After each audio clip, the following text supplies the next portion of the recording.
What's good, YouTube? It's your boy BossManWann, aka Wann Yeezy, aka Wann Doe. And yes, sir, man. Today we are reacting to JxmyHighroller, man. It's been a while, bro. I haven't reacted to JxmyHighroller in months, my boy. Jimmy, where you been at, my boy? I haven't seen you. You know what I'm saying? Now look, bro. We got another JxmyHighroller video. When you break the rules and get away with it. Now look, reading this title, bro, nobody comes to mind. Nobody comes to mind, bro. Who break the rules and get away with it, bro? Besides James Harden when he was traveling and doing all types of fake ass foul calls. You know what I'm saying? That's the only rule that got broke and that he got away with it. You know what I'm saying? Now look, man. We're going to do the business right here, we're freaking out, but first thing first. Yes, sir. Let's get right.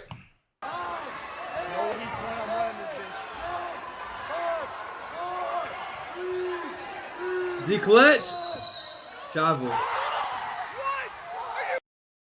Wait. That's James Harden. That's James Harden right there, man. James Harden changed the league. He changed the world, bro. That's James Harden right there, bro. Everybody looking at James Harden do three, 5 step backs. Come on, bro. It's only two. It's only two, bro. But let me see this again, though. Is this legit?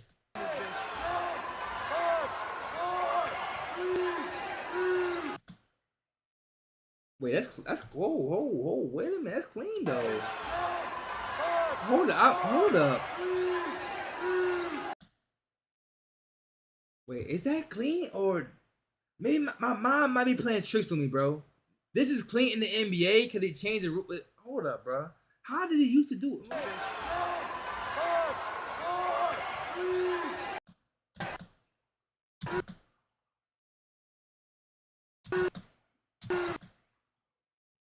What y'all thinking, man? That travel, yes or no? Travel? Woo, okay. I don't know, man. This tricky, bro. It's tricky, bro. Nowadays, this is actually like you can actually do this. You know what I'm saying? I don't know. That's tough, man. Either way, I'm slapping the hell out the ref, though. I'm slapping him, bro. Like he gonna have to get the treatment, bro. You feel what I'm saying? Cause you can't call that. You can't call that call, bro. Not when I got the ball, bro. Not in the clutch moment, bro. You feel what I'm saying? I'll be my school hero, bro. You can't call that, bro. If you call that travel, bro, I gotta slap you, bro. You gotta get the treatment. It's bad business. I'm on BT. Damn. Well, that sucks.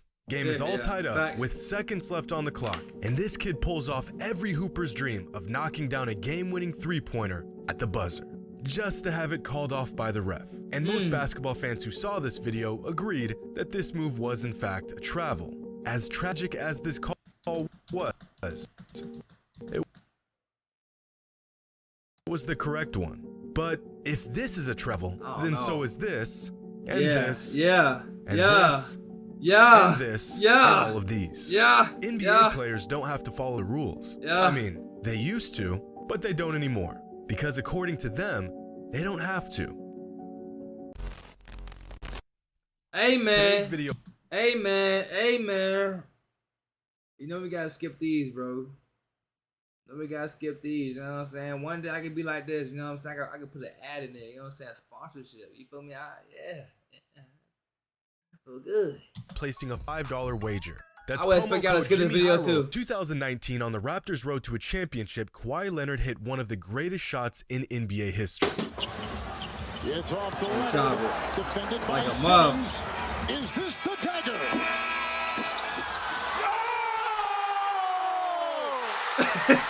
Yeah, that reaction is the greatest, though. 20-foot fadeaway buzzer beater over Joel Embiid to win Game 7 in the second round of the playoffs. This shot has been cemented as a career-defining moment for Kawhi and the catalyst to one of the most legendary title runs in recent NBA history. But it never should have happened. See, run the tape back. You walk all the way through Japan, bro. Right about here. 1, 2, 3 steps without ever dribbling the ball. Kawhi Leonard traveled on this play. This should have been a turnover with 4 seconds left on the clock. How did the refs miss this call? This is Jason Phillips, 20. They ain't missed this. They seen it with their own 2 eyes.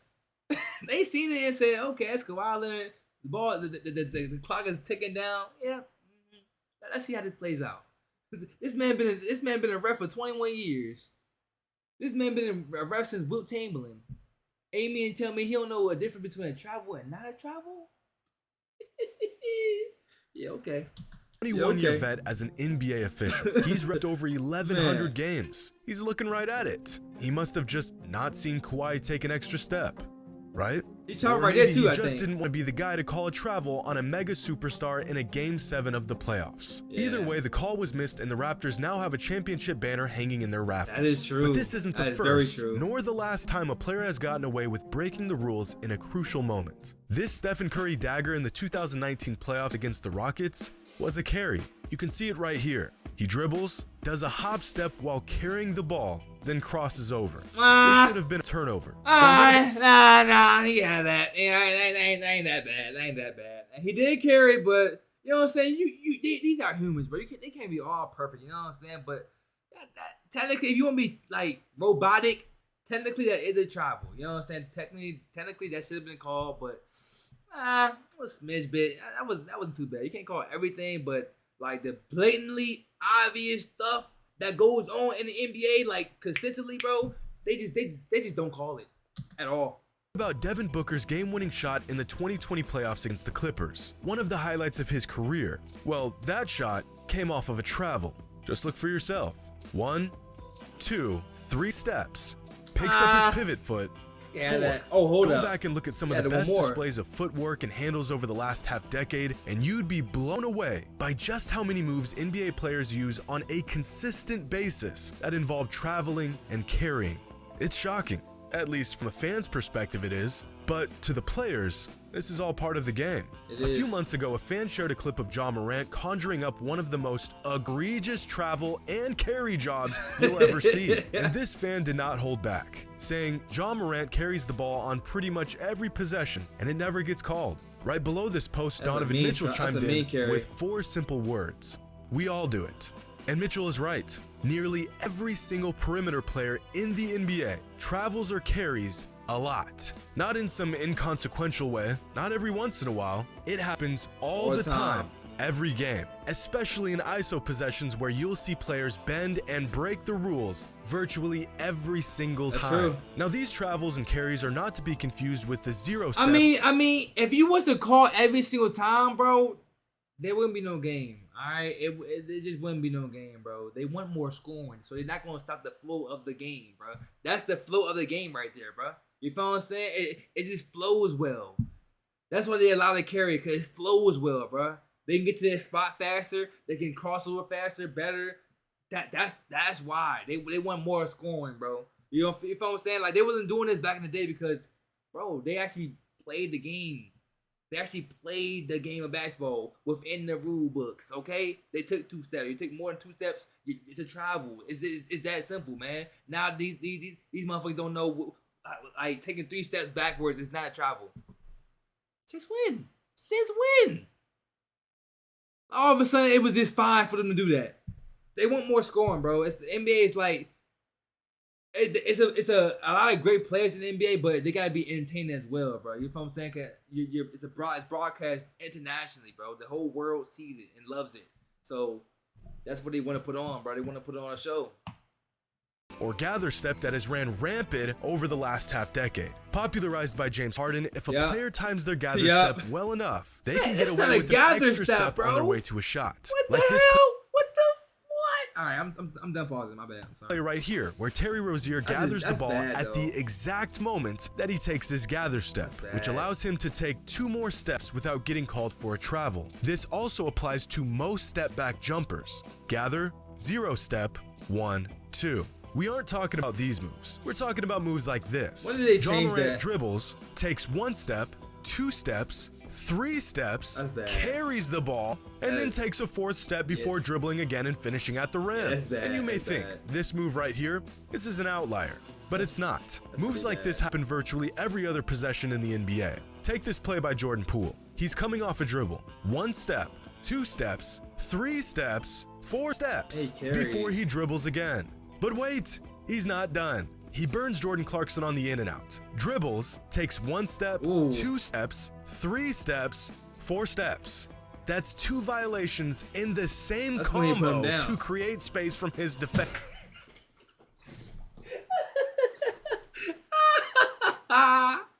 Yeah, you know Jordan Clarkson feeling that, bro. That's respect right there. That's respect. That's respect right there. I ain't gonna lie. That is respect right there, man. Damn everything else, bro. That's respect. He got dropped and he made that face like, damn, he got me. You know what I'm saying? Damn, coach.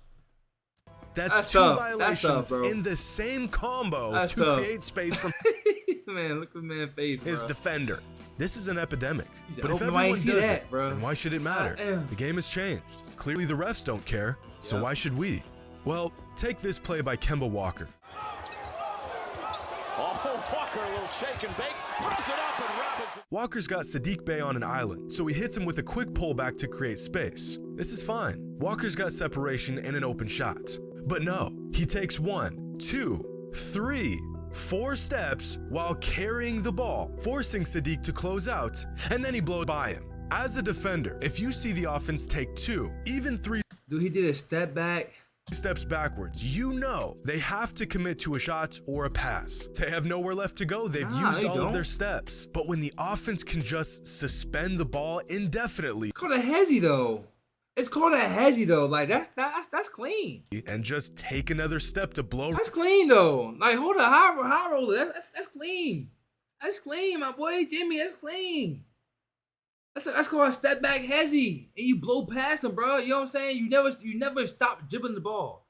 You never stop dribbling the ball. You can take as many steps as you want, as long as you can still dribble the ball, bro. But you can't gather and then take extra steps. You feel what I'm saying? Like, okay, let me give you an example real quick.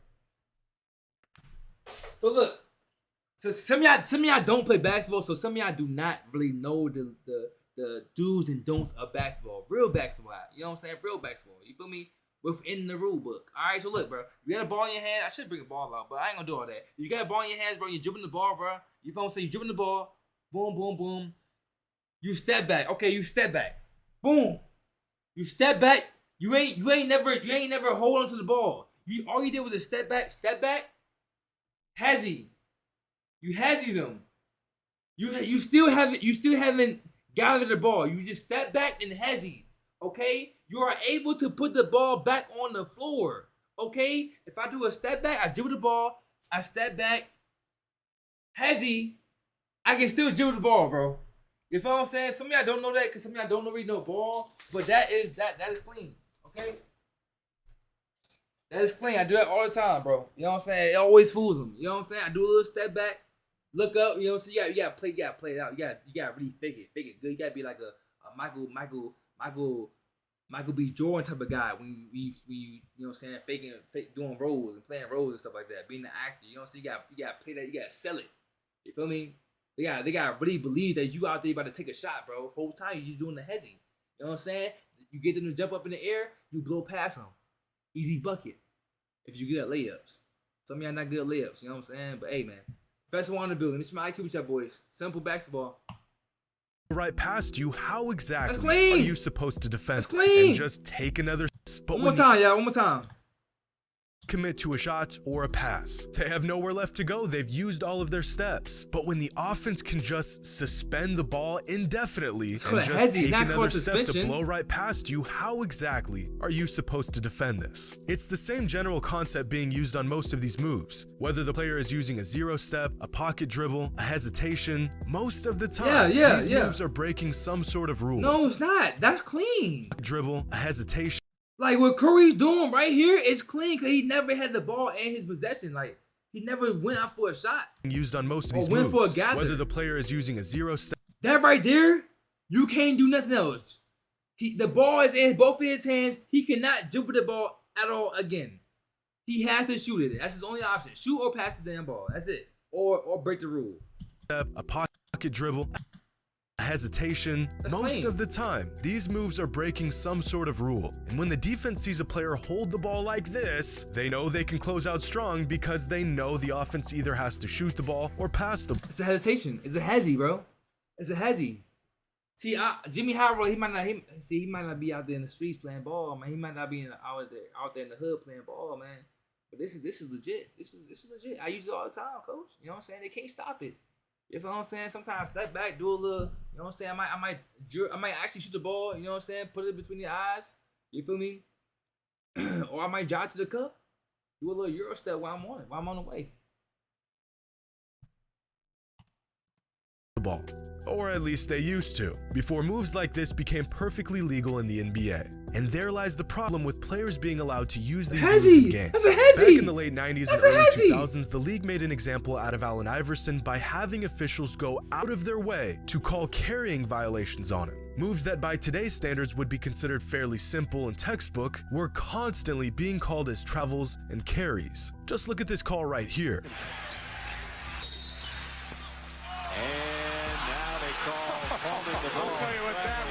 Man, come on, bro. The qualities, the qualities in 360, bro. I can't even see this shit, bro. I can't see it clear enough, man. Like, come on, we going back in time, bro. We are in the future, bro. Like, things have changed. We gotta let your cars down, bro. Come on, man. Come on, Jimmy. Come on, Jimmy. Times have changed. Times have changed, man. Now, Allen Iverson, he probably was carrying the hell out of the ball, though. I would say that. He probably was carrying that mug.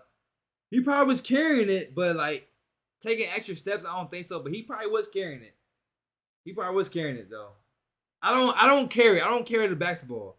You feel what I'm saying? But I do that little hezzy move. But I don't carry the basketball. You feel what I'm saying? Allen Iverson probably was carrying the ball, though. That's why they was calling it. Yeah, he was carrying it. He wasn't taking extra steps, but he was carrying it. Yeah. He does that every time down the floor. He does that every time he puts it on the floor. Down. It's carry, yeah. You see it? It's so insignificant that it's hard to even notice. Yo, Whitehead married Trey V Money. Yo, appreciate the freaking follow, my boy. Why your name like that? Why your name not I need you to use some type of underscores or something, my boy. But appreciate the follow, my boy.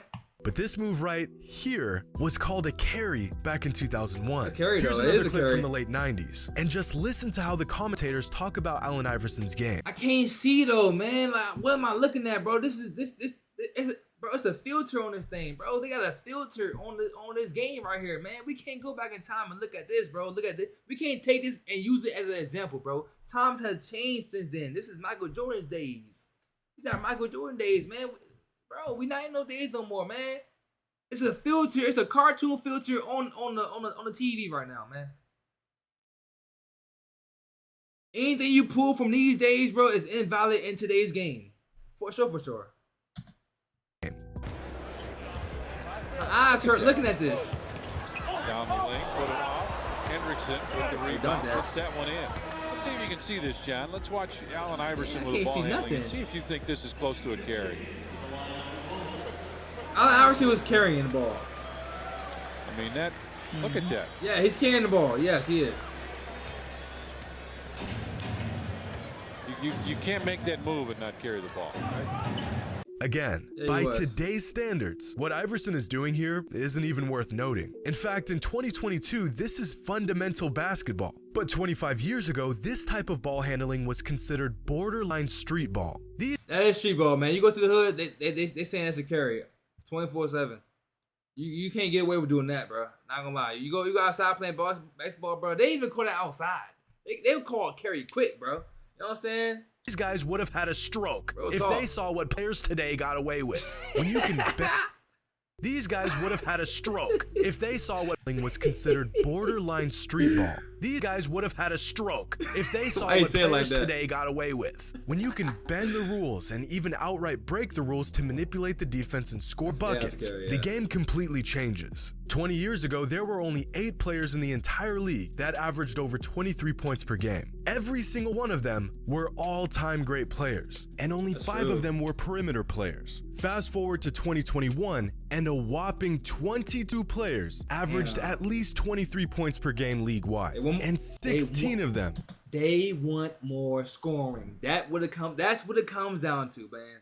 That's exactly what it comes down to. They want more scoring, but all these guys right here, and another thing is, today's game is better than back then's game. That's another valid thing, bro. Today's game, today's players are better than those players from back in the day. It's more physical, you know what I'm saying? Some players today can't play back in the 2001s and 2000s. They can't do it because it's more physical. But players today are more talented than yeah, for sure, most definitely. Look at my guy Paul Pierce. Yes, sir, Pierce. Yes, sir. Top 3 perimeter players. Part yes, of this sir. is due to players simply being more skilled than their predecessors. But just as big of a factor is the fact that perimeter players get a lot more leeway with the rules these days than they used to. It's not like Tracy McGrady or Gilbert Arenas or Paul Pierce didn't have the handle to pull off these moves. It's that they simply weren't allowed to do these moves. Listen to how commentators believed this was a travel back in the late 80s. Darwin Cook on Jordan, no chance. Oh my! Oh, they're jumping in the stands. Now there. what? See his left foot, I thought, moved. Oh, no. Imagine what some past all-time greats could have good done to me, if though. they were allowed to get away with what players today get away with. Here's a clip of Kobe putting on a footwork clinic without bending the rules. The fact that Kobe was so effective and so creative within the confines of strict rules makes it all the more impressive. The same could be said about Tim Hardaway, who patented his killer crossover in the 90s. Dude had defenders absolutely lost from a simple but effective crossover. Imagine what players like Hardaway, Marbury, Steve Francis, and Chauncey Billups could have done if they were able to Whoa, y'all see that? That's called a hezzy, step back hezzy. It went too quick. I had to go back for that. I had to go back and look at that, bro. absolutely lost Look from at a this. simple but effective crossover. Imagine what players like Hardaway, Marbury, Look at this. Look at this. Look at it. Is this it? He stepped back hezzy and dribbled again. It was quick.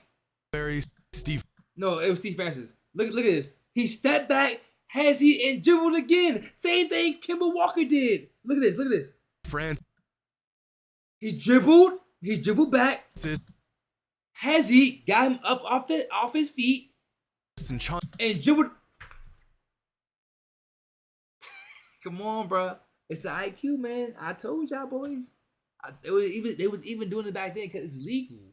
What the heck? Chauncey Billups could have done if they were able to take an extra step or two and hold the ball for a split second longer to break down the defense. A lot of these former Kemba did players a are double step back? justified in Okay, saying that the nah. rules have been loosened I ain't so see the double step drastically back. over the last decade that they would have been even more dominant in today's game. So, if the players know they break the rules, why don't the officials seem to care, and why does the NBA allow this to go on? Well, for one simple reason.